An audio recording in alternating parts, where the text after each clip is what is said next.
하나님 귀한 예물 하나님 앞에 또 드립니다. 부흥회를 허락하심에 감사드리며 주실 은혜 또 사모하며 예물 드립니다.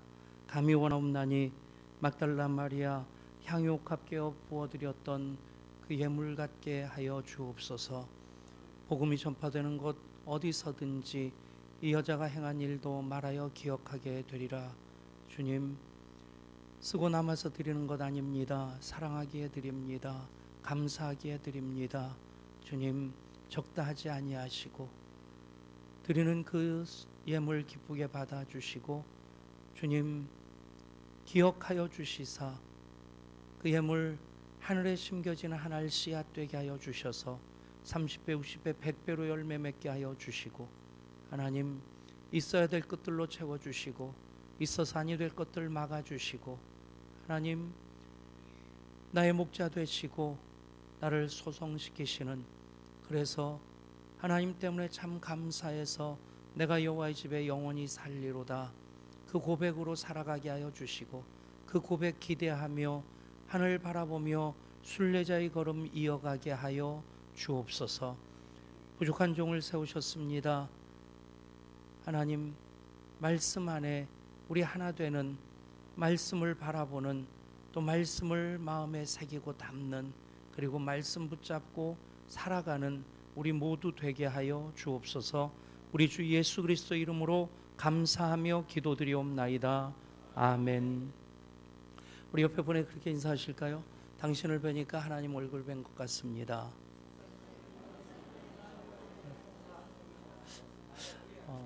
예.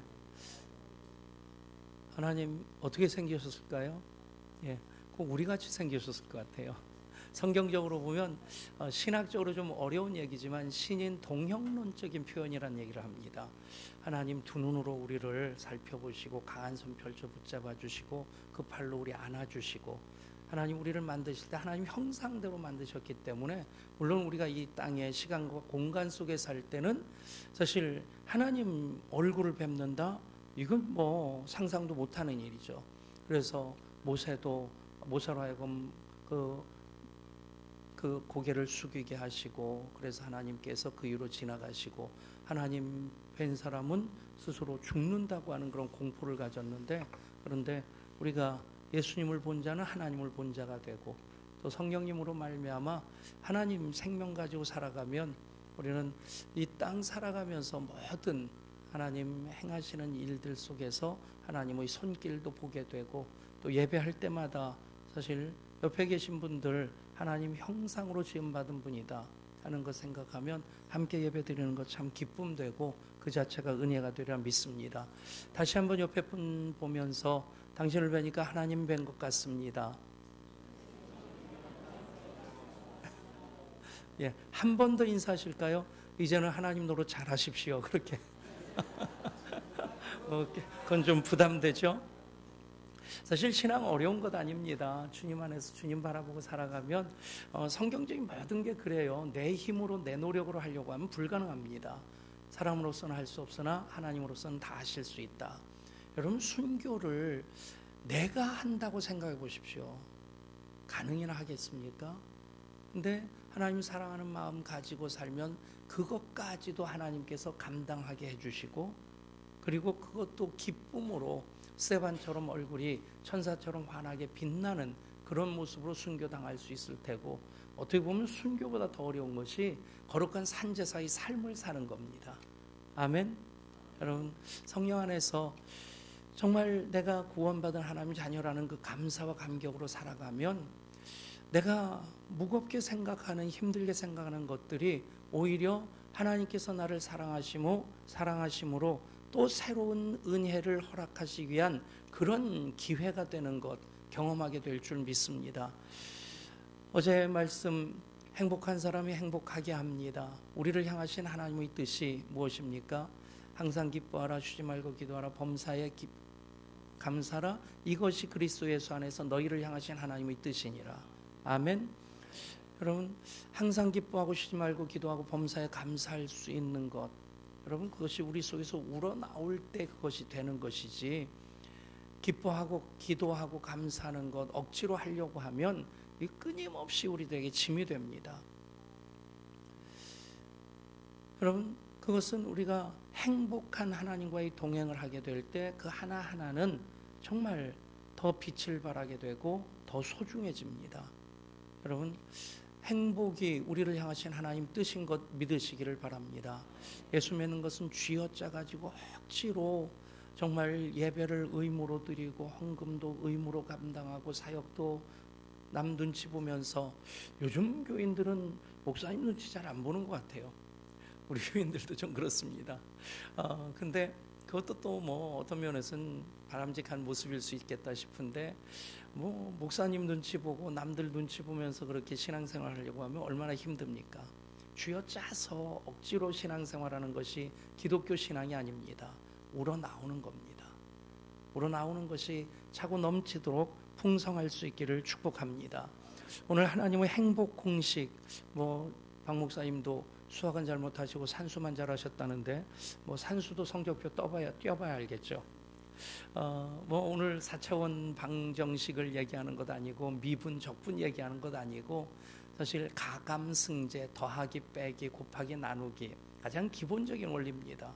근데 사실 그거 생각해 보십시오. 곱하기 9구단 하나 외워놓으면 초등학교 때, 아마 지금은 어떤 때 모르겠는데 제 기억으로는 3학년 때 4학년 때 9구단을 배웠던 것 같아요.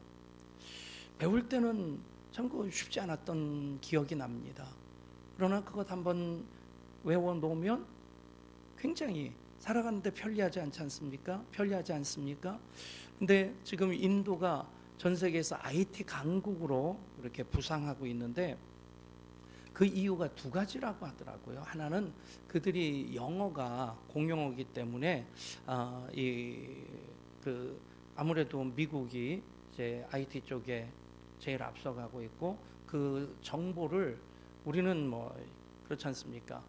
10년 영어 배웠는데도 이건 말하려고 하면 울렁증이 생기고, 그런데 이 영어라고 하는 그런 언어적인 소통도 하나의 이유가 되고, 또 하나는 인도는 19단을 배운대요. 여기서 제일 똑똑하게 생기신 분이 이현범 목사님이신데 18 곱하기 18 해보세요. 그 몰라도 지금 군목으로 아주 잘 사명을 감당하고 있는데, 근데 생각해 보세요. 우리가 9구단만 외우고 있는데도 상당히 유용하게 쓸 수 있는데, 그 사람들은 19단을 19 곱하기 18, 19 곱하기 19, 19 곱하기 17, 우리는 반드시 써놓고 이렇게 계산을 해야 되는데, 그 친구들은 초등학교 때 이게 다 들어있으니까 그 19단을 배운 것이 IT 강국으로서 굉장히 중요한 역할을 한다고 얘기를 합니다. 거기까지는 기본적인 연산이 되니까. 제가 오래전에 읽었던 책 중에 내가 정말 알아야 할 것들을 유치원에서 다 배웠다, 그런 책이 있었어요. 참 재밌게 읽었는데, 인간으로서 살아가는 데 있어서 배워야 될 것들 유치원에서 다 배운다는 거예요.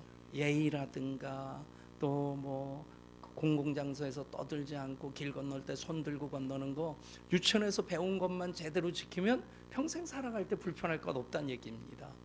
오늘 어쩌면 가감승제, 굉장히 단순한 얘기 같지만 그것이 정말 믿음의 공식으로서 우리들에게 딱 손에 들려지고 그것을 적용할 수 있는 참 귀한 도구가 되어지면, 우리가 행복의 영역을 더 확장시키고 또 행복한 삶을 살아갈 때 어떻게 해야 될까, 그런 부분에 대해서 굳이 고민할 필요 없이 공식이라고 하는 것은 대입시키면 답은 나오게끔 돼 있습니다.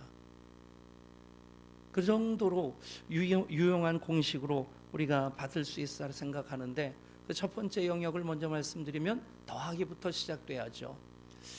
초등학교 1학년 아이와 아빠가 이제 주일 예배 같이 참석을 했는데, 그날따라 목사님 설교가 되게 어렵더래요. 이 아빠도 설교를 들으면서 참 오늘 설교가 어렵다 하는 생각을 하면서, 옆에 아이가 지루할 것 같아서 흘끗 보니까 아이가 눈을 뚫어져라 강대상을 쳐다보고 있더라는 거예요. 목사님을 보고 있더라는 거예요. 야, 이 아이가 나도 어려운 설교를 이렇게 집중해서 듣다니, 감동을 먹고 예배 끝난 다음에, 얘야 오늘 목사님 설교 알아듣겠냐? 그랬더니 하나도 모르겠는데요. 근데 어떻게 그렇게 목사님을 뚫어져라 봤어? 그러니까 이 아이 말이 목사님 뒤에 십자가가 있는데 십자가를 보니까 학교에서 배운 더하기 표시랑 같더라고요. 그래서 그 생각을 했다는 거예요. 아, 예수님 잘 믿으면 내 인생이 더하기 인생이 되겠구나. 아멘. 그 아빠가 얼마나 감동 먹었겠어요. 야, 이 아이가 내가 설교 들으려고 애썼던 것보다 정말 소중한 것을 깨달았구나. 여러분, 기독교 신앙은 십자가로 더해지는 것부터 시작됩니다. 십자가로 인해서 하나님과 내가 더해질 때 내가 구원받게 되고 하나님 자녀가 되고, 그리고 또 하나님 주시는 능력과 권세를 힘입게 되고. 아멘. 여러분, 이 더하기로부터 시작되는 그 십자가는 더하기 표시 아닙니까? 그래서 우리가 믿는 자에게 더해 주신 하나님 은혜, 성경 말씀 다가 더해 주시는 거 아닙니까? 하나님 세상을 이처럼 사랑하사 독생자를 주셨으니 이는 그를 믿는 자마다 멸망하지 않고 영생을 얻게 하려 하심이라. 여러분, 믿음은 하나님과 더해지고 영생과 더해지고, 그리고 또 주시는 복에 대해서 얼마나 많은 그 더하기를 말씀하십니까? 주 예수를 믿으라, 그리하면 너와 내 집이 구원을 얻으리라.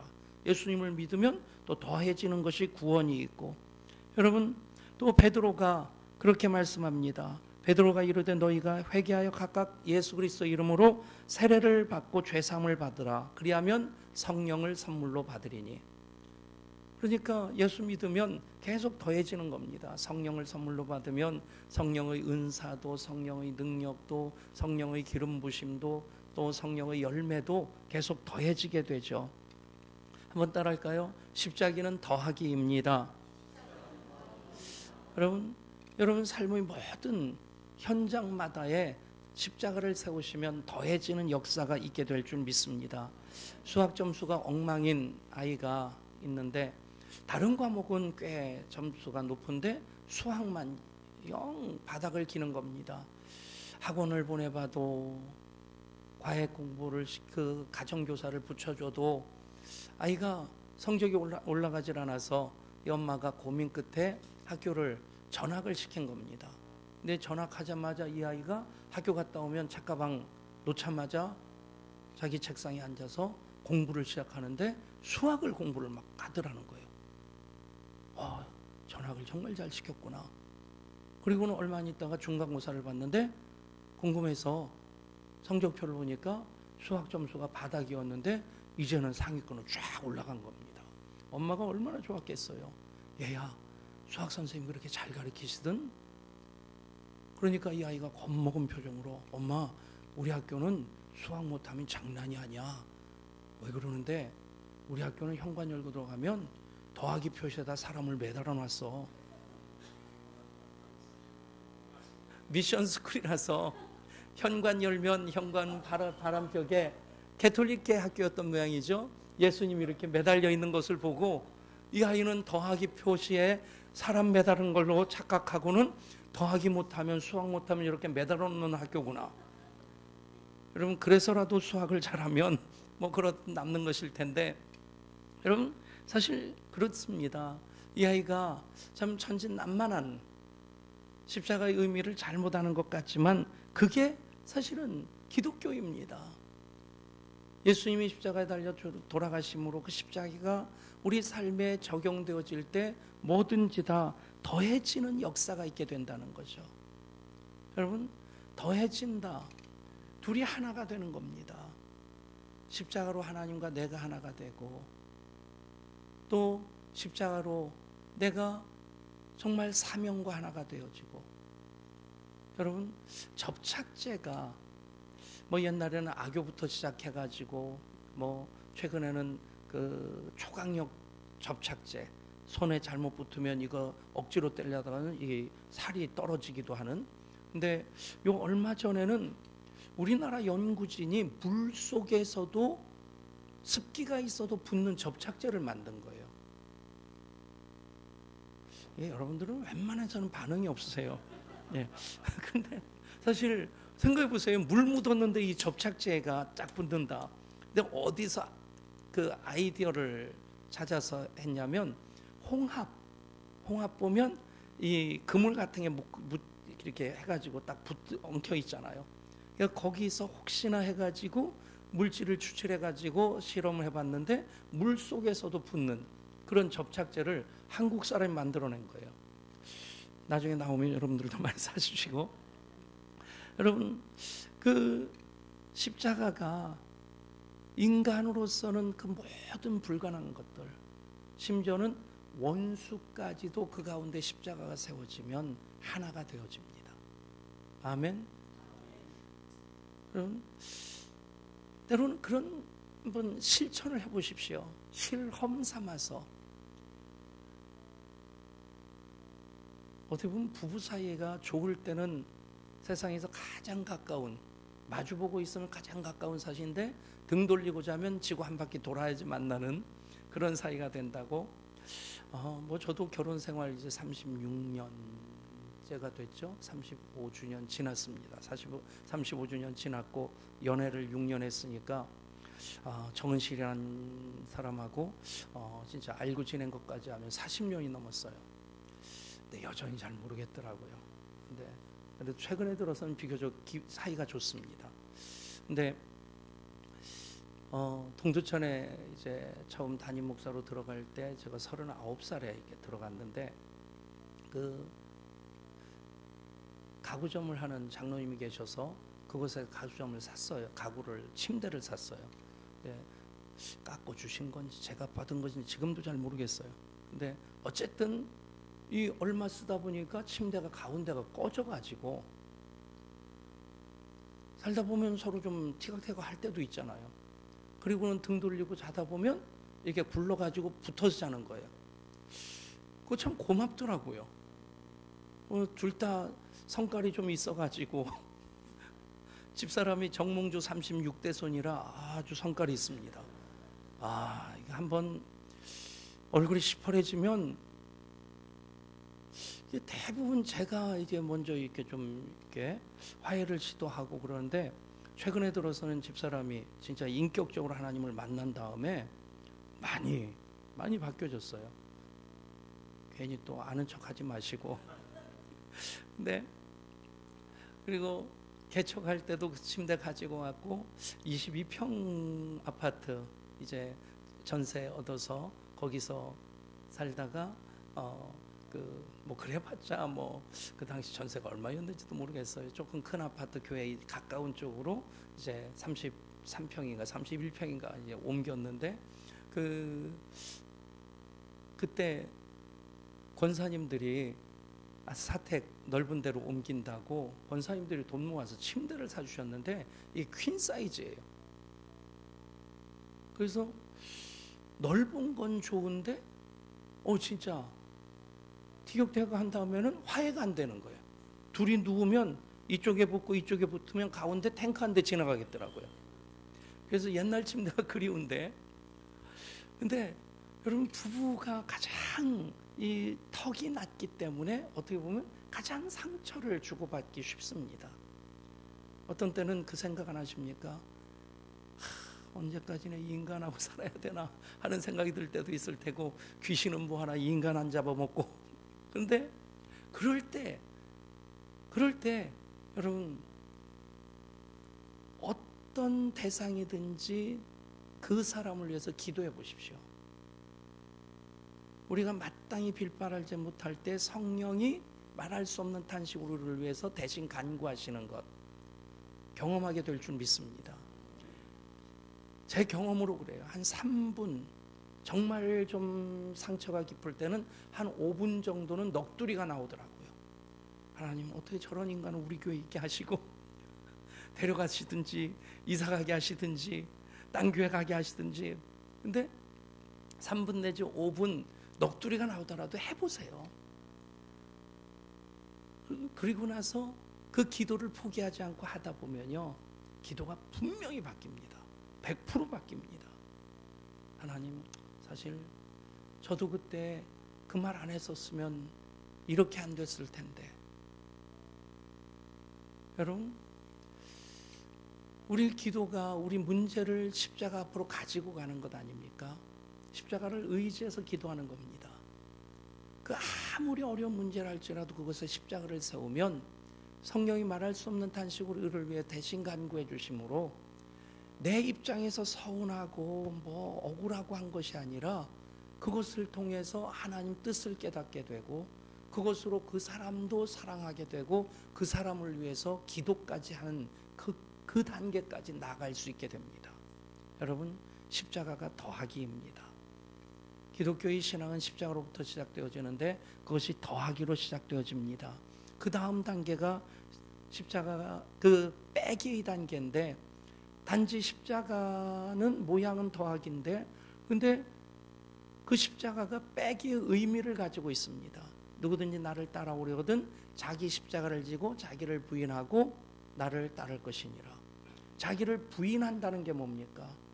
자기 욕심, 자기 고집, 또 심지어는 자기 계획까지도 그것을 내려놓는 겁니다.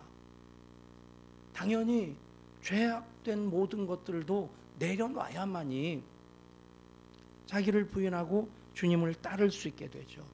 사실 일반적으로 모든 사람들이 더하기는 좋아합니다. 빼기는 트럭으로 갖다 준다고 해도 그것은 손해나는 건데, 그렇지 않습니까? 통장 잔고가 자꾸 줄어든다. 생각해도 좀 끔찍하잖아요. 그냥 몸무게는 조금 빠져도 좋을 텐데 조금 빠지는 게 좋죠. 거기서 더 빠져보세요. 그러면 표준 체중 이하로 내려가서 대책 없이 빠지게 되면 끔찍할 겁니다. 그건 이 몸이 아주 심각한 상태라는 거예요. 여기 보면 뭐 권사님 봐서 죄송합니다. 근데 왜 이렇게 눈이 그쪽으로 향하죠? 예, 그냥 통계에 의하면 표준 체중보다 약간 뚱뚱한 그 비만은 아니고 과체중인 분들이 오히려 평균 수명이 더 길다는 거예요. 저도 집사람이 제 배 보고 뭐라고 그럴 때마다 차라리 이게 낫다 뭐 그러면서 버티는데, 근데 빼는 것 별로 이것이 긍정적으로 보여지질 않습니다. 뺀다 하는 것, 더하기는 긍정, 빼기는 부정, 그렇게 볼 수 있죠. 플러스 마이너스. 그런데 뺀다는 것이 자기를 부인하는 의미로서 우리가 반드시 더하기로 시작된 기독교인의 삶이 빼기의 단계를 거치지 않으면 곱하기 나누기로 갈 수가 없습니다. 참 아름다운 이야기 하나를 전해드리고 싶은데, 엄마 뭐 먹을 것 좀 없어요? 오늘도 밤 10시가 넘어서야 학교에서 돌아온 아이는 책가방을 내려놓기가 무섭게 부엌으로 들어가 수선을 피웠다. 이 시간에 뭐든지 먹으면 살로 간댄다. 좀 참지 그러니 내 말은 들은 척도 안 하고 아이는 커다란 양푼에 밥을 가득 담아 고추장을 넣고 비비기 시작했다. 딸 아이의 저녁 만찬이 계속된 지 벌써 2달째이다. 전에는 도시락도 남겨와서 걱정이었는데 어느 날부터인가 싹싹 비워오는가 싶더니 급기야 매일 밤 한 끼의 식사를 더하기에 이런 것이다. 공부가 고된 것일까?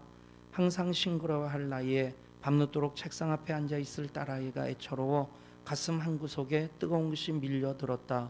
엄마, 왜? 무슨 일이 있었어요? 정신을 차려보니 아이가 걱정스럽게 내 얼굴을 살피고 있었다. 아니야, 잠시 내 생각을 했어. 나는 얼른 일어나 빈 도시락을 꺼내 들었다. 그런데 설거지를 하려고 뚜껑을 여는 순간 쪽지 하나가 툭 떨어지는 게 아닌가. 고맙습니다. 꼭꼭 눌러 쓴 글씨. 나는 조심스럽게 쪽지를 열어보았다. 안녕하세요. 저는 지수 친구 희정입니다. 제 도시락까지 싸주셔서 정말 감사합니다. 편지로 대신하는 걸 용서해 주세요. 처음에는 자존심이 많이 상하기도 했었거든요. 하지만 지금은 기쁜 마음으로 도시락을 먹고 있습니다. 저도 언젠가는 나누면서 살 수 있도록 열심히 노력하겠습니다. 나는 그제서야 지연이가 하루에 4끼씩 먹으면서도 오히려 헬쑥해져가는 이유를 알 수 있었다. 사랑스러운 내 딸은 학교에서 수학 공식과 영어 단어뿐만 아니라 인생의 더 중요한 것들을 배우고 있었던 것이다. 여러분, 도시락 하나 빼는 것만으로도 얼마나 아름다운 일을 이룰 수 있습니까?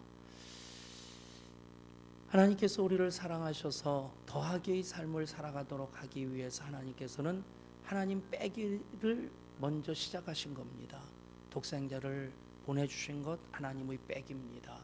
그리고 예수님 십자가에서 마지막 남은 한 방울 물과 피까지 다 쏟으시기까지 온전히 하나님 뜻을 이루시고자 헌신하는 모든 과정이 단 한 번도 당신 것 챙기신 것 없습니다. 다 예수님 빼기를 통해서 당신의 모든 것을 제자들에게 또 주님 사랑하는 모든 이들에게 나누어 주셨습니다. 여러분, 십자가는 더하기 표시이지만, 그래서 더하기 역사부터 시작되지만 십자가는 또 그 안에 담겨져 있는 것은 빼기입니다. 십자가를 지고 주님을 따르기 위해서 반드시 자기를 부인하는 그 과정이 필요합니다. 여러분, 다이어트 하는 것 참 쉽지 않습니다. 집사람하고 또 여러분들도 그럴 거예요. 다이어트 해야지 하는 얘기 중에 제일 많이 하는 얘기가 뭡니까? 내일부터. 내일부터. 근데 제 주변에 보면 다이어트 성공하는 사람은 굉장히 의지가 강한 사람입니다. 제가 갈보리교회 부목사로 있을 때 찬양대가 7개가 있었고, 그 지휘자 한 사람이 키가 거의 190cm 정도 되는데 아주 날씬해요. 그래서 한번 찬양대 지휘자들, 반주자들과 같이 식사를 하는데 잘 먹더라고요. 그런데 날씬해요. 그래서 그렇게 잘 먹으면서 날씬해서 참 좋겠다 그랬더니, 목사님 제가 0.1톤이 넘었었습니다 그러는 거예요. 그 여자친구가 보기 싫다고 살 빼라고 해서 살을 뺐는데 영장이 나오더래요. 그래서 살을 찌워가지고 110kg를 넘겨가지고, 그래서 군대 면제받고 그 다음에 다시 빼가지고 그 몸매를 지금까지 유지하고 있다는 거예요. 속으로 제가 무슨 생각했어요? 독한 놈. 진짜. 근데 어떻게 그랬냐 그랬더니, 저녁 6시가 넘으면 물만 마셨대요. 하도 배고파가지고 먹고 싶을 때는 벽을 막 벅벅 긁으면서 참았대요. 여러분, 그 살 빼는 거 쉽지 않지 않습니까? 근데 우리가 자기를 부인하고 자기 십자가를 지고 주님을 따른다. 여러분, 손해보는 거 참 끔찍하게 싫은, 그것이 어쩌면 그 타락한 유전자를 가지고 있는, 본성을 가지고 있는 모든 인간들에게 참 쉽지 않은 겁니다. 그런데 이미 말씀드린 대로 성령님이 역사하시면 어렵지 않습니다. 여러분 모든 삶의 문제들, 여러분 고민거리, 또 아픔, 그 현장에 십자가를 세우실 수 있기를 바랍니다. 그것이 자기를 부인하는 것이 되고, 그렇게 빼기의 과정을 통해서 정말 우리가 자기를 부인하는 과정 없이 어떻게 십자가를 질 수 있겠습니까? 여러분, 십자가를 진다는 것은, 그것은 고생을 뜻하고, 그것은 희생을 뜻하고, 그것은 죽음을 뜻합니다. 제 정신 가지고는 할 수 없는 일 같은데, 그런데 정말 주님 사랑하면 성령님이 도와주시고 역사하셔서 그것 넉넉히 감당하게 하시고, 그것을 또한 기쁨으로 감당하게 하십니다. 십자가가 더하기로 시작되고, 십자가의 내용은 빼는 것이고 손해보고 희생하는 것인데, 하나님께서 하나님의 빼기를 통해서 우리 사랑하시는 그 사랑을 확증해 주시는데, 그 빼기의 단계를 거쳐야만이 비로소 곱하기의 단계로 나갈 수 있습니다. 자기를 부인하고 자기 십자가를 지고 주님을 따를 때, 그 다음에 자녀된 권세가 임하죠. 제자들에게 권세를 주십니다. 병 고치는 권세도, 그리고 귀신을 내쫓는 권세도 주십니다. 여러분, 그 단계를 생각해 보면, 십자가를 바라보면 십자가가 더하기 표시인데, 십자가를 내가 짊어지면 곱하기가 됩니다. 여러분, 십자가를 내가 짊어질 때 비로소 십자가의 곱하기의 역사가 임하는 것 믿으시기를 바랍니다. 여러분, 생각해 보십시오. 하나님께서 예수님 이 땅에 보내주시고 예수님 아버지 하나님의 뜻에 온전히 순종하시고자 십자가를 지셨습니다. 그런데 우리로 하여금 누구든지 나를 따라오려거든 자기를 부인하고 자기 십자가를 지고 나를 따를 것이니라. 여러분, 그것으로서 예수님이 우리들에게 요구하시는 것, 예수님이 기대하시는 것은 무엇일까요? 1번, 생고생시키려고 하는 것이다. 2번, 복을 받게 하려 하십니다. 1번입니까? 2번입니까? 당연히 2번입니다. 여러분, 그 엄마가 자식을 낳기까지, 죄송한 말씀입니다만 집사람이 우리 아들 둘 낳을 때는 별로 실감이 안 됐는데 며느리가 손녀 딸 낳고 키우는 걸 보니까 더 실감이 나요. 이런 얘기는 집사람한테 못합니다. 그만큼 이제 제가 인생을 알고 생명이 소중하다는 것, 그래서 그런 마음을 갖게 되겠다 싶은 생각이 들어요. 여러분, 이 출산이라는 과정이 단지 출산하는 그 과정만 힘듭니까? 9개월 동안 이 뱃속에, 이건 뭐 때가 돼도 나올 생각도 안 하고 있긴 하지만 여러분, 배가 이만 남산만해가지고 그렇게 지내는 것 자체가 온 몸의 균형도 깨지고, 몸의 균형만 깨지는 것이 아니라 영양의 균형도 깨지고 해산하는 그 과정은, 이건 글쎄요, 제가 오래전에 이게 장염을 한번 앓았었어요. 정말 아프더라고요. 되게 고생한 다음에 한 번은 어떤 여자 집사님이 장염 앓았다고 하니까 자기도 그 얘기를 하더라고요. 목사님, 저도 알아봤는데 되게 힘들더라고요. 목사님 고생하셨어요. 그 말을 들으면서 궁금한 게, 그러면 집사님 애 낳는 거하고 장염하고 어느 게 더 아팠어요? 그러니까 가만 생각해 보니까 장염이요 그러더라고요. 근데 참고로 그 집사님이 50대였어요. 그러니까 애 낳은 지 20-30년 지나서 잊어버려서 그렇지, 장염하고 이 애 낳는 거 비교할 수 있을까요?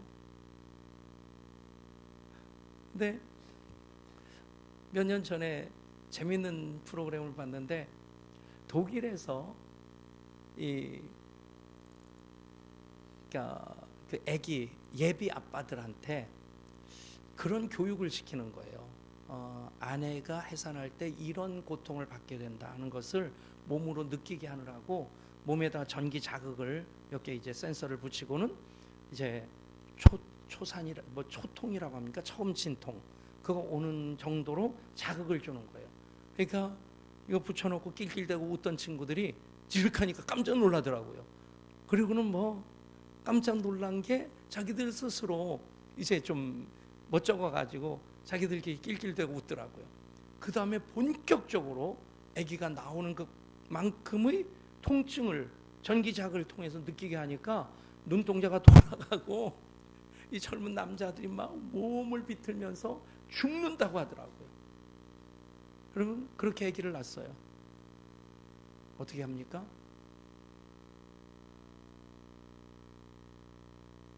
그 아기를 볼 때마다 네가 나를 그렇게 고생시켰냐 이거사? 그러면서 온갖 화풀이 다 합니까? 그런 고생을 내가 했기 때문에 그 아이가 더 소중한 거예요. 저는 십자가를 바라볼 때마다 그 생각합니다. 십자가를 지시는 예수님 마음은 내가 너 대신 죽었으니까 너는 잘 살아라. 내가 내 죄를 다 담당했으니 너는 자유하거라. 여러분, 예수님이 십자가를 지심으로 우리가 얻게 된 것들, 그것을 십자가의 신적 교환이라고 합니다. 예수님이 십자가에서 절망을 담당하심으로 우리가 희망을 얻게 되고, 본래 부요하신 이로서 가난하게 되심은 가난한 너희로 부요하게 하려 하심이라. 아멘. 예수님이 가난을 짊어지심으로 우리가 부요하게 되었고, 예수님이 질병을 짊어지심으로 우리가 나음을 받았고, 예수님이 죽음을 짊어지심으로 우리가 영생을 얻게 된 겁니다. 아멘.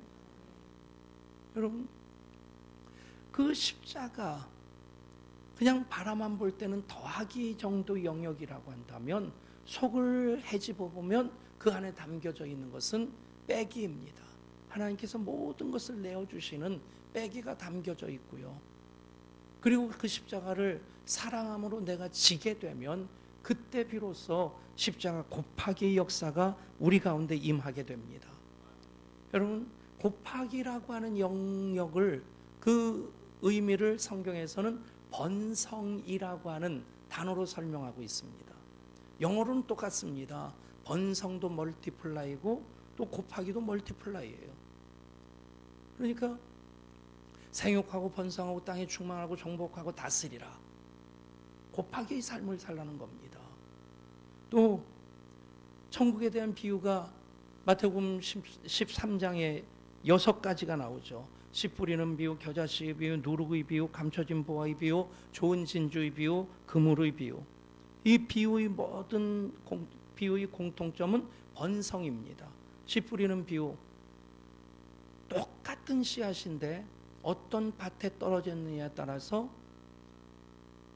30배, 60배, 100배의 열매를 맺습니다. 그 씨앗이 무슨 씨앗입니까? 겨자씨예요. 겨자씨 보신 분. 예, 어떻게 생겼어요? 예.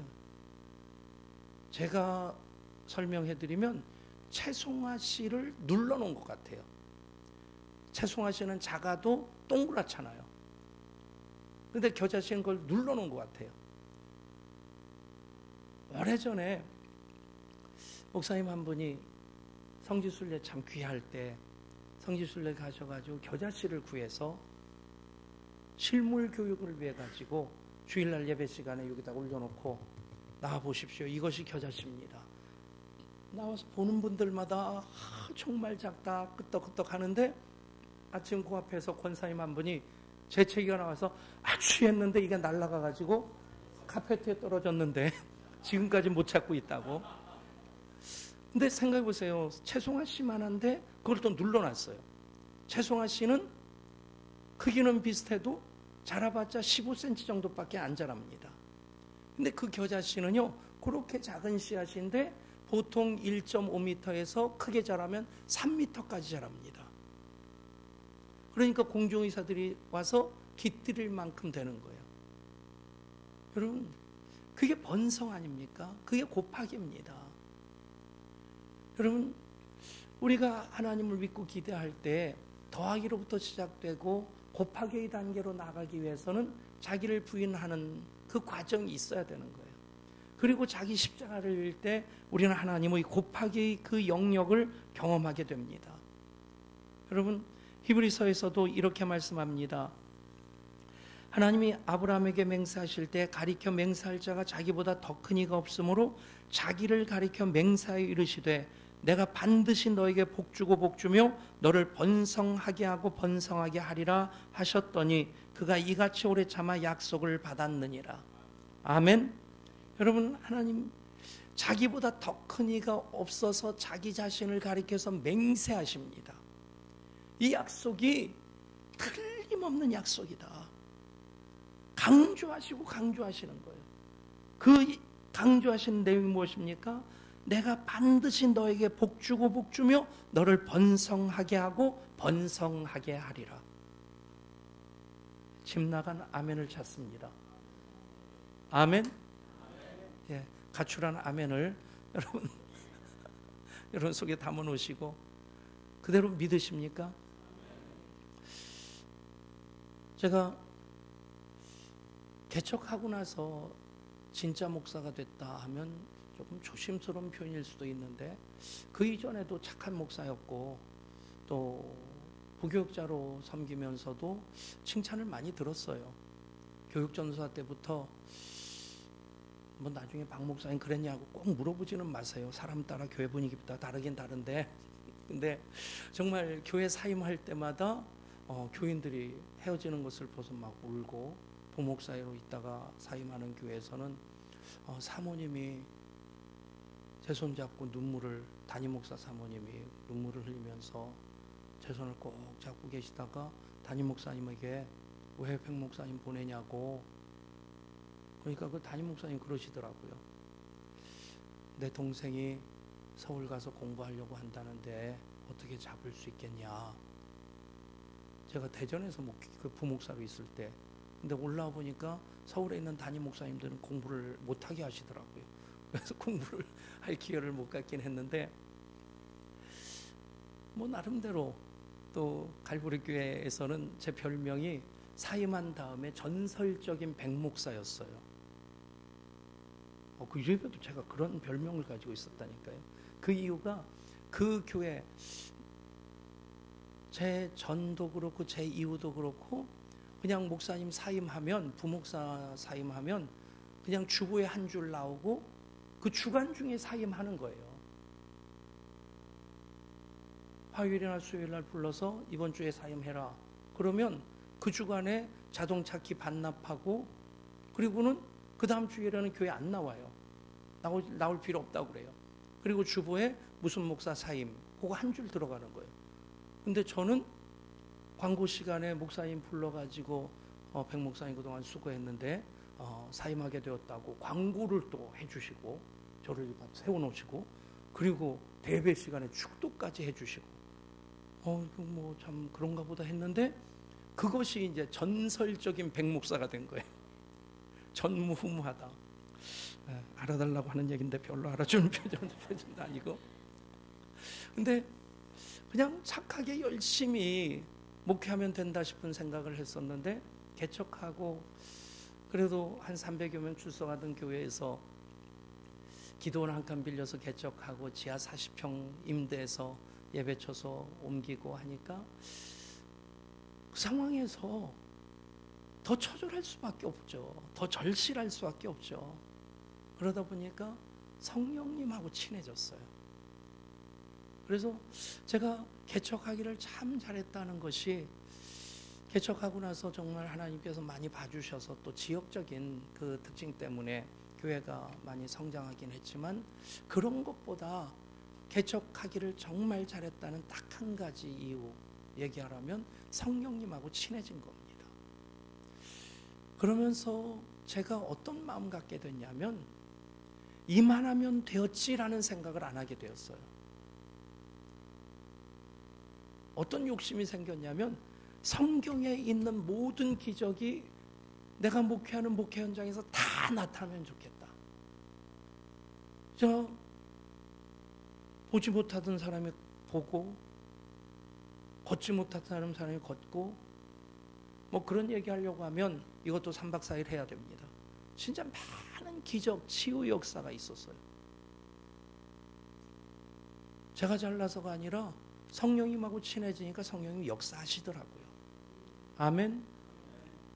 여러분, 십자가 신적 교환의 역사, 내가 십자가를 질 때 성령님이 역사하십니다.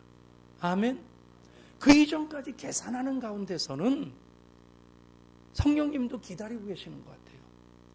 완전히 나를 부인하고 빼기 단계를 넘어서서 십자가를 지고 그렇게 주님을 따르기 시작할 때, 그때 하나님이 본격적으로 개입하기 시작하십니다. 여러분, 십자가를 세워놓는 것은 여전히 바라보는 것입니다. 근데 십자가를 내가 지면 그때부터 하나님이 개입하시는, 성령이 역사하시는 곱하기 단계, 번성의 역사 이루어지기 시작하는 순간인 것을 믿으시기를 바랍니다. 기도하면서도 습관적으로 기도하는 것, 저는 굳이 비교한다면 더하기 그 단계에 머물러 있는 기도라고 생각합니다. 곱하기 단계는 내가 내 것을 내려놓고 나를 십자가에 못 박는 그 단계까지, 즉 십자가를 내가 질 때에 그 기도가 하나님 앞에 나를 온전히 올려드리는, 내 고집, 내 계산 포기하고 내 뜻대로 마옵시고 아버지 뜻대로 하옵소서, 그 단계의 기도가 십자가 지고 하는 기도라는 생각이 듭니다. 예수님 겟세마네 동산에서 하신 기도가 그 기도 아닙니까? 내 뜻대로 마옵시고 아버지의 뜻대로 하옵소서. 미국 미네소타주의 한 교회 얘기인데, 그 교회 길 건너편에 나이트 클럽이 생겼답니다. 그러니까 교회 입장에서 보면 낮에는 괜찮은데 주일 저녁 예배, 수요일 저녁 예배 드리려고 하면 그 나이트 클럽에 사람들이 그냥 문전성시를 이루고 또 막 술 취한 사람들 왔다 갔다 하고, 그래서 그 교회에서 기도를 시작했는데, 그 나이트 클럽 망하게 해달라고 기도를 시작했는데, 그 특별 기도를 시작한 지 한 달 만에 그 나이트 클럽에 불이 나가지고 홀랑 다 타버렸대요. 근데 그 나이트 클럽 사장님이 고소를 했대요. 누굴 고소했겠어요? 길 건너편 교회가 우리 망하라고 기도했기 때문에 우리 망했다, 우리 불난 것이다. 고소장이 접수됐으니까 재판을 해야 되겠고, 그래가지고 술집 대표를 불러가지고 교회 대표를 먼저 불러서 이제 판사가 물었답니다. 교회가 술집 망해달라고 기도한 일이 있습니까? 예, 있습니다. 그러면 기도할 때마다 술집 망할 줄로 믿고 기도했습니까? 무슨 소리입니까? 그냥 해본 기도죠.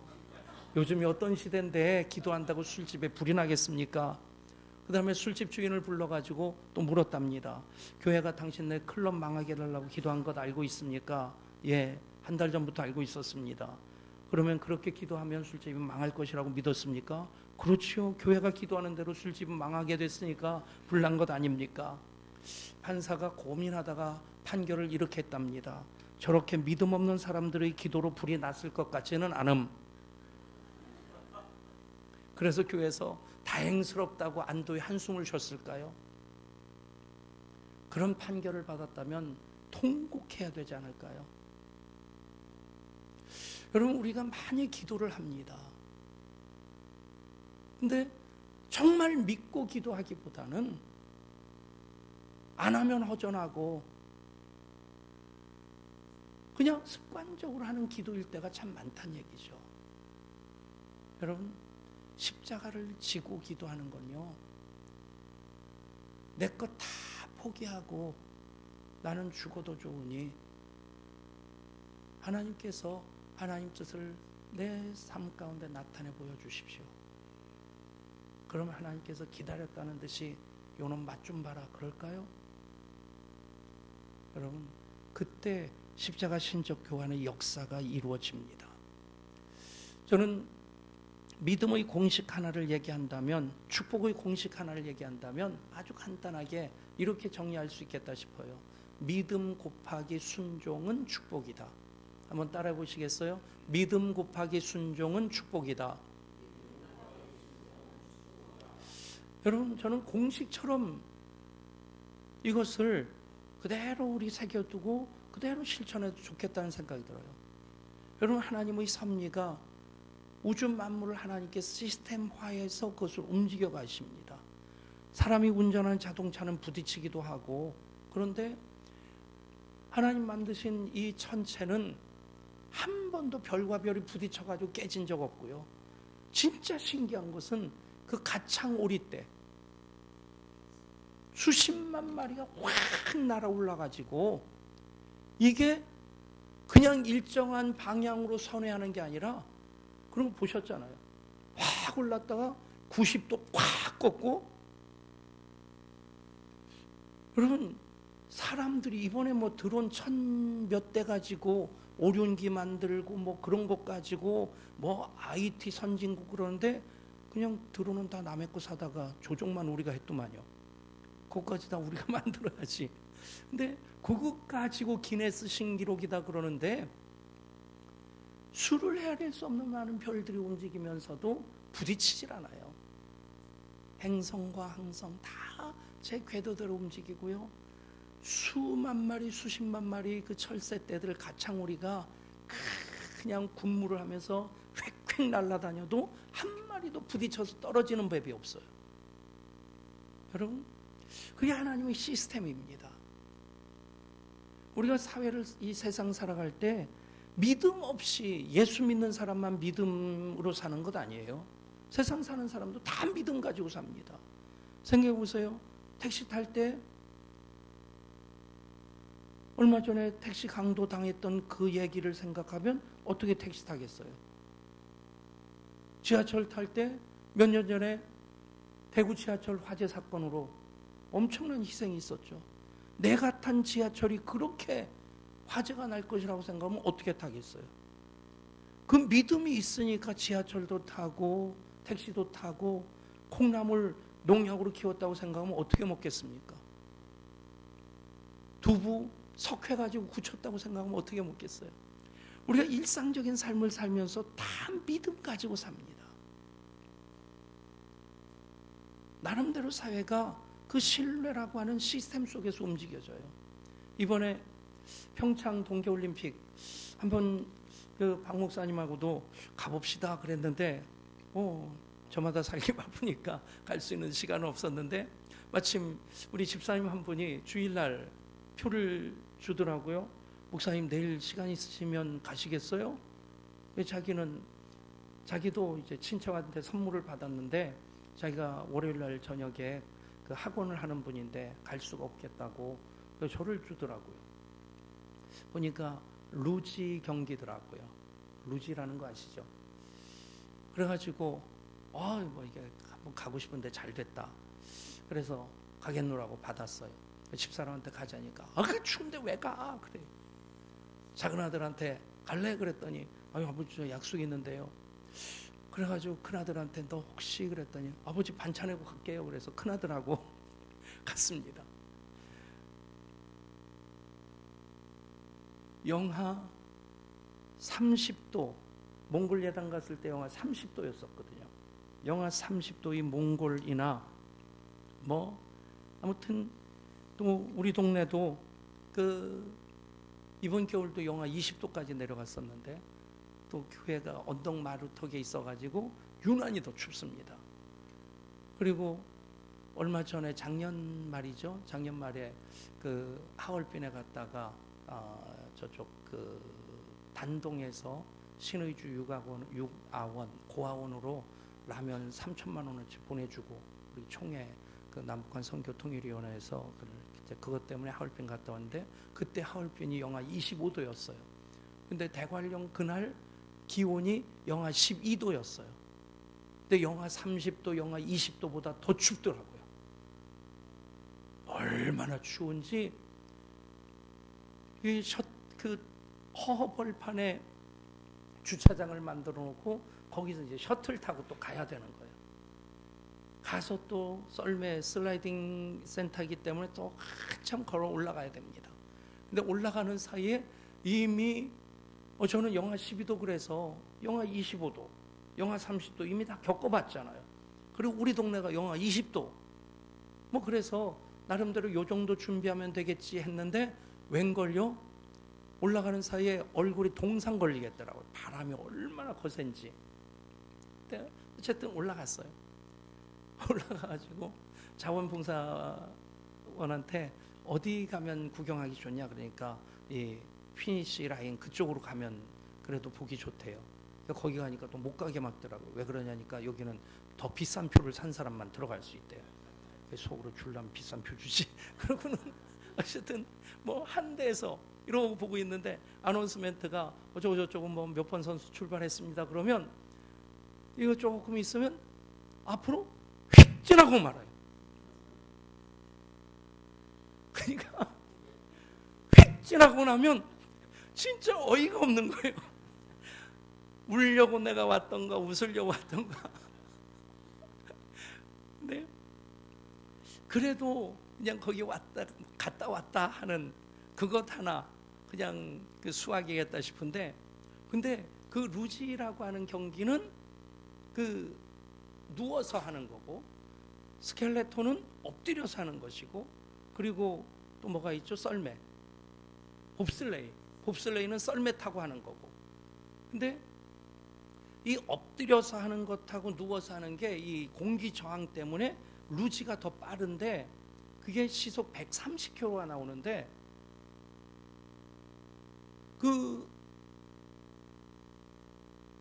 이게 선수들이 느끼는 체감 속도는 시속 400km라고 해요. 안 그렇겠어요? 그냥 샥 대가리 앞으로 받고 샥 내려가는데 체감 400km, 그것도 날 할 수 있겠다. 근데 이게 최고 속도가 140km인가를 넘지 못하도록 설계가 되어 있다는 거예요. 지지난번인가 동계올림픽 슬라이딩 센터에서 150km 넘어가지고 튕겨 나와서 2명이 죽었대요. 그래서 그 설계를 그렇게 최고 속도 140km인가 밖에 나올 수 없도록 설계를 했고, 어떤 경우에도 튕겨 나가지 않도록 설계가 되어 있다는 거예요. 이게 하나의 시스템으로 안전하게 되어 있기 때문에 선수들이 자기 몸을 맡길 수 있는 거예요. 그게 믿음 아닙니까? 여러분의 믿음은 무엇입니까? 하나님을 믿는 믿음입니다. 예수님을 믿는 믿음입니다. 성령님을 믿는 믿음입니다. 그 믿음이라고 하는 것은 이런 사회적인 시스템하고는 비교할 수 없을 만큼 하나님께서 얼마나 강조해서 말씀하십니까? 내가 반드시 너를 복주고 복주며 너를 번성하게 하고 번성하게 하리라. 아멘. 여러분, 그 믿음에 내가 순종을 더하면 덧셈이 되는 것이고, 곱하면 곱셈이 될 줄 믿습니다.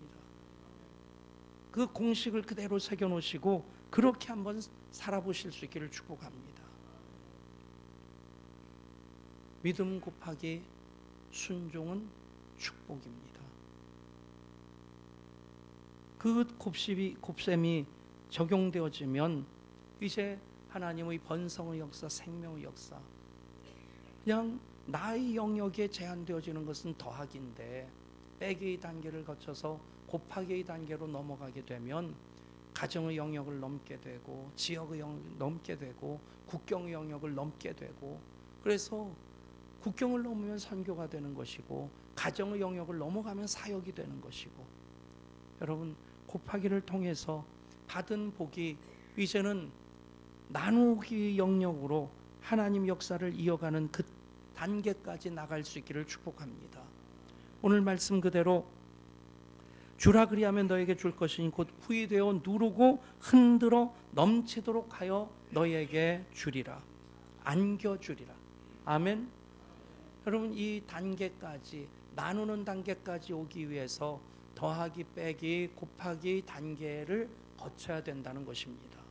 그 과정을 거치지 않고 나누는 것 불가능합니다.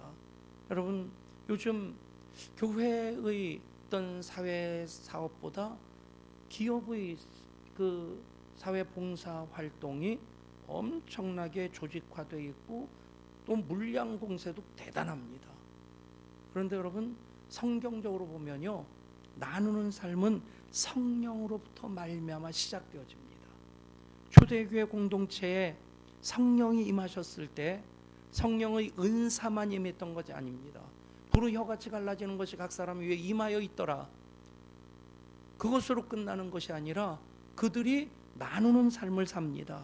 그래서 사도행전 2장 43절부터 보면 사람마다 두려워하는데 사도들로 말미암아 기사와 표적이 많이 나타나니 믿는 사람이 다 함께 있어 모든 물건을 서로 통용하고 또 재산과 소유를 팔아 각 사람의 필요를 따라 나눠주며 날마다 마음을 같이하여 성전에 모이기를 힘쓰고 집에서 떡을 떼며 기쁨과 순전한 마음으로 음식을 먹고 하나님을 찬미하며 또 온 백성이 칭송을 받으니 주께서 구원받는 사람을 날마다 더하게 하시니라. 아멘. 성령이 임하심으로 말미암아 변화된 그 사건을 두 가지로 정리하는 겁니다. 하나는 하나님을 찬미하며 또 온 백성이 칭송을 받으니 예배가 살아나는 겁니다.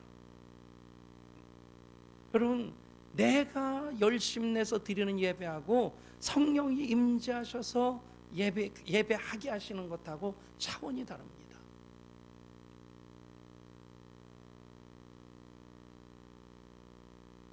때로 저희 교회가 지금 고읍에 있는 예배당이 5번째 예배 초소입니다. 덕정에서 조립식으로 700석 예배당을 만들었는데 그게 이제 4번째고요. 그 예배당 짓고 입당을 했는데 거기가 수용된다는 소문이 들리더니 끝내는 수용이 됐어요. 그냥 생각하면 비청산하고 나면, 비잔치하고 나면 다시 그냥 개척교회로 그 건물 임대해서 시작해야 되겠다 하는 그 정도의 위기감을 가졌는데 어떻게 참 우리나라 만세더라고요. 보상금이 나오는데 빚 다 청산하고 20억 원이 남았어요. 그때는 할렐루야가 아니라 놀렐루야. 전혀 기대하지 않는데 20억이 남았는데 20억 가지고 우리 예배당 땅 사고 건축하는데 200억 들었어요. 그러니까 20억 가지고 200억짜리를 했으면 제정신이 아닙니다. 여전히 우리 교회는 빚 가운데 가고 있습니다. 이 빚이 아니라 그러니까 목사님들 모여가지고 자기네 교회 부채가 얼마다 그러면 제가 쓱 쳐다보고 아주 가소롭게 한번 웃습니다. 드디어 올해가 지나고 내년이 되면 이제 2자릿수로 접어듭니다. 대단한 거예요. 최고 많을 때는 150억이었는데 지금 이제 110몇 억 있고 올해 지나면 이제 그 2자릿수로 이제 지나가게 되는데 그러면 이제 또 빚질 생각을 제가 하고 있습니다. 은퇴하면서 빚 다 갚아놓고 은퇴하면 저는 생고생하고 다음 오는 목사님은 물러날라 하는 꼴을 못 볼 것 같아요. 그래서 또 하나 이제 장로님들하고 이제 장로님들이 더 이게 막 더 뭐 이렇게 뭐라고 할까요? 급해가지고 다음 세대 센터를 져야 된다고 막 그래가지고 뭐 못 이기는 척하고 뭐 그럼 해야죠 뭐 그래가지고 이제 그런데 사실 뭐 모든 것이 다 하나님 은혜인데 예배당 짓는 가운데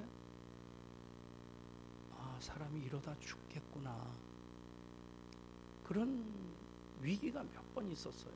제 몸도 이렇게 너무 깔아앉아가지고 의자에 앉아있으면 의자로 제 몸이 쭉 빨려 들어가는 느낌, 그냥 쭉 스며들어가는 것 같은 느낌도 들고 그때 내가 살아남아야지 이게 끝까지 갈 수 있겠구나. 마지막 3개월은 직영을 또 했어요. 그러니까 뭐 없는 돈 가지고 공사를 하려니까 진짜 힘들더라고요. 업체도 좋은 업체는 안 오고 이상한 업체 그냥 잘 되겠지 하고 했는데 나중에 보면 이게 제가 업체도 몇 번 바뀌고 나중에는 그냥 아예 직영을 했는데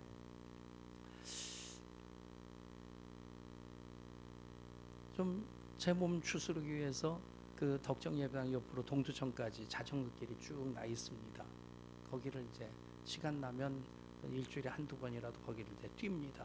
뛸 때마다 그냥 뛰면 심심하니까 성전 건축, 성령 충만, 성전 건축, 성령 충만. 그러다 보면 어느 한순간에 그냥 눈물이 주르륵 흘러요. 처절한 참 힘든 과정이었는데 근데 그렇게 예배당 입당하고 너무 감사하기도 하고 그런데 한 가지 허전한 것은 덕정 예배당은 조립식 예배당이고 또 그 식당 건물 이렇게 리모델링 해가지고 벽을 쌓았기 때문에 창문이 하나 또 없었어요. 그러니까 거기서 예배 드리다 보면 이 환기가 안 돼가지고 산소 부족 현상 때문에 어떤 분은 얼굴이 하얘져가지고 나가서 심호흡하고 다시 들어오기도 하고 근데 그때까지 참 너무 감격스러운 경험이 무엇이냐면 성령의 임재를 저뿐 아니라 예배자들이 경험하는 시간이 참 많았었습니다. 앞에서 제가 찬양 인도를 한다든가 말씀을 전하다가 문득 느껴져요. 성령님의 임재를 확 느끼는 순간 교인들 이곳저곳에서 울음이 툭툭 터지고 그리고 나면 그냥 기도 안 했는데도 치유가 되고 그냥 예배만 드렸는데도 문제가 해결이 되어지고 여러분 성령이 임하시면 예배가 살아납니다. 예배할 때마다 성령의 임재를 기도하시고 성령님 안에서 기도하시고 또 찬양하시고 또 말씀 성령님이 주시는 말씀으로 성령의 감동이 그 말씀 가운데 있음을 아멘으로 고백하며 받으실 수 있기를 축복합니다. 성령이 임하시면 첫 번째, 예배가 살아나게 되고, 그래서 기사와 표적이 많이 나타납니다. 사실 기사와 표적이 안 나타나는 이유가 무엇일까? 딱 한 가지입니다. 사모함이 없어서 그래요. 절박하지 않아서 그래요. 여전히 선교지에서는요, 눈먼 자 보고 저는 자 걷는 일들이 일어납니다. 그 얘기까지 다 하려면 너무 길어져서 제가 결심하고 다짐하고 온 것이 어제 너무 길게 해서 오늘은 짧게 해야 되겠다. 어제보다는 짧게 하려고 합니다. 벌써 또 1시간이 됐네요. 근데 정말 여러분, 기사와 표적 왜 안 나타나냐? 우리가 너무 많은 것을 가지고 있어서 그래요. 그것도 하나님 은혜인 줄 믿으시길 바랍니다. 하나님께서 특별 계시와 일반 계시를 통해 역사하셔요. 일반 계시도 자연 섭리를 통해서도 하나님 우리들을 사랑하시고 우리를 품어주시고, 일반 계시 영역이 없다면 우리가 어떻게 밥을 먹고 살겠어요? 이것도 다 하나님 은혜인데, 우리들의 더 소중한 이 특별 계시, 하나님 말씀이라든가 성령의 감화 감동, 기사와 표적, 여러분 이 부분을 놓치지 마시기를 축복합니다. 이쪽 부분이 너무 충만하면 이쪽에 대해서 소홀히 여겨요. 그래서 기사와 표적을 잃게 됩니다. 성령이 임하셔서 예배가 살아나는 것이 첫 번째고, 두 번째는 온 백성의 칭송을 받게 되는데, 그것은 자기 가진 모든 것을 통용하고 재산과 소유를 팔아 각 사람 필요를 따라 나눠주는, 사실 이것을 작구적으로 지금 우리가 적용하려고 애쓸 필요는 없고요. 11조 생활만 제대로 해도 교회가 교회의 사역을 통해서 나누는 사역을 살아가면, 선교적인 사명을 감당하면 이 사도행전 정신은 그대로 계승되어진다고 믿습니다. 아멘. 여러분, 무엇을 말씀드리고자 하는 것이냐면, 나누는 것은 성령의 역사로부터 시작됐다는 겁니다. 착한 사람들이 하는 것 아니고, 사회 자선단체가 하는 것 아니고, 성령의 임재로부터 이 나누는 역사가 시작됩니다. 그래서 여러분, 이 나누는 것 주님의 명령으로 받게 되면 우리는 이 부분을 기쁨으로 감당할 수 있게 되고, 기쁨으로 감당하면 그 일 때문에 우리는 행복해집니다. 오늘 말씀 다시 읽습니다. 주라 그리하면 너에게 줄 것이니 곧 후이 되어 누르고 흔들어 넘치도록 하여 너에게 안겨주리라. 언제 이 말씀이 우리에게 임하기 시작합니까? 주는 것부터, 나누는 것부터 시작할 때입니다. 여러분, 예배도 서비스라고 하고 섬기는 것도 서비스라고도 합니다. 이 섬기는 것이 하나님을 향하면 예배가 되고, 세상을 향하는 것인 구제와 봉사, 나눔이 됩니다. 여러분, 하나님께 예배드리기 위해서도 우리 시간을 드려야 되고, 마음을 드려야 되고, 정성을 드려야 됩니다. 하나님과의 수직한 관계에서 우리는 그렇게 내 시간을, 물론 다 하나님으로부터 왔지만 내 마음을, 내 정성을 나누어 드리면 예배가 되고, 그것을 또 세상을 향해, 이웃을 향해 나누게 되면 그것이 그리스도의 손과 발 되어 섬기는 일이 됩니다. 여러분, 마지막으로 정리해서 말씀드리는데, 나누는 것을 잃어버리면 영생도 잃어버리게 됩니다. 잘 아시는 대로 젊은이면서 또 관원이고 부자인 청년 이야기, 어려서부터 계명을 다 지켰던, 그리고 그의 관심사는 굉장히 수준 높은 형이상학적인, 선한 선생님이여 내가 어떻게 하여 영생을 얻으리까? 선생님, 내가 어떻게 하면 돈 벌겠습니까? 그게 아니었어요. 선한 선생님이여 내가 어떻게 하여 영생을 얻으리까? 관심사도 아주 수준이 있습니다. 내가 이 계명을 지켰느냐? 예, 어려서부터 지켰습니다. 그런데 주님 말씀하십니다. 내 가진 것을 다 팔아 가난한 자들에게 나눠주고 나를 따르라. 이 부자가 가진 것이 많음으로 심히 근심하며 떠나갔습니다. 여러분 결론은 무엇입니까? 사람으로서는 할 수 없으나 하나님으로서는 다 하실 수 있습니다. 아멘. 그것이 결론입니다. 내 힘으로 무엇을 하려고 한다면 그게 걸림돌이 돼요. 가진 것 나눠주려고 하면 손이 떨리겠죠. 제 통장 잔고가 100만 원 이상일 때가 있고 100만 원 이하일 때가 있어요. 100만 원 이하일 때는 군대 가는 아이 용돈도 주고 뭐 잘 쓸 때는 뭐 20만 원 30만 원 간당간당 카드 비용 빠지기가 급하고 집사람한테 꼬서 가면 떼고 그러다가 100만 원 넘어가면요 생각이 바뀌어요. 야 이거 조금 더 모아볼까? 모아서 뭐 좀 큰 거 하나 사볼까? 그때부터 나누는 게 이게 괜히 신경 쓰이더라고요.